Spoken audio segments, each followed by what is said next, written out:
certainement l'expression « c'est comme le vélo », ça ne s'oublie pas. Peut-être aurez-vous compris que je vais aujourd'hui évoquer la mémoire. Essentielle dans notre vie de tous les jours, la mémoire peut être abordée sous différents aspects. C'est la raison pour laquelle je vais d'abord parler de la mémoire personnelle, ensuite son enjeu pour notre épanouissement et notre santé, pour enfin m'intéresser au devoir de mémoire. Tout d'abord, la mémoire est l'occasion de se souvenir des événements que nous avons vécus. Mais tous nos souvenirs ne sont pas conservés, cela dépend de leur importance. C'est pourquoi j'aimerais évoquer brièvement un de mes souvenirs. Lorsque j'étais enfant, je regardais inlassablement un film au cours duquel des jeunes filles passaient leur temps à danser. Ce film faisait rêver la petite fille que j'étais. J'ai alors demandé à mes parents de m'inscrire à des cours de danse classique. Or, près de 10 ans après mon premier cours, la danse classique est toujours ma passion. Elle m'a permis d'acquérir de la rigueur et de la détermination. Repenser à certains souvenirs peut alors nous montrer à quel point des événements anodins, voire banals, peuvent s'avérer très importants pour notre construction et notre avenir. La mémoire et le souvenir sont ainsi personnels, subjectifs et peuvent même susciter l'émotion. Nos expériences, les leçons que nous en tirons et les souvenirs que nous en gardons définissent ainsi ce que nous sommes. C'est ainsi que certaines personnes décident de faire part de leur expérience à travers d'autobiographies. On peut ainsi avancer l'exemple de Marcel Proust dans « À la recherche du temps perdu ». Lorsqu'il goûte une madeleine, celle-ci lui fait immédiatement penser à celle de sa grand-mère. Une expérience permet ainsi de faire ressurgir des souvenirs que nous aurions par ailleurs pu penser enfuis. D'autre part, puisque la mémoire est liée à notre fonctionnement biologique, elle devient un enjeu de santé. Plus l'on vieillit, plus l'on a accumulé de souvenirs. Néanmoins, l'existence de la maladie d'Alzheimer peut gâcher la vie du malade.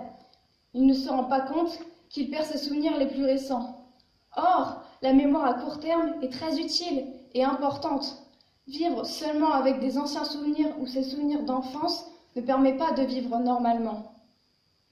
De plus, cette maladie est également pénible à vivre, difficile à accepter pour la famille du malade.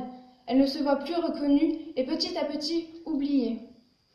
L'absence de mémoire devient alors un problème de premier ordre. En outre, cette absence de mémoire se retrouve également chez les personnes amnésiques. On peut ainsi prendre l'exemple du personnage de Manek dans Un long dimanche de fiançailles de Sébastien Japrisot. Manek perd la mémoire pendant la guerre. Il ne se souvient plus qui il est. Il ne peut retrouver sa fiancée et sa famille.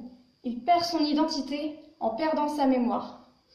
Enfin, la mémoire peut être comprise dans le contexte du devoir de mémoire. Comme nous l'avons vu précédemment, sans mémoire, nous nous perdons nous-mêmes. Qu'en est-il alors si c'est toute une civilisation qui oublie et néglige son histoire? C'est ce que nous évoque cette citation du maréchal Foch.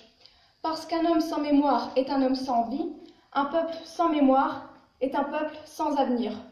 En effet, comment pourrions-nous ne pas répéter les mêmes erreurs si notre mémoire ne nous sert pas de leçon? En outre, ne faudrait-il pas célébrer et se remémorer les personnes qui ont accompli des actes mémorables pour leur pays ou leurs concitoyens?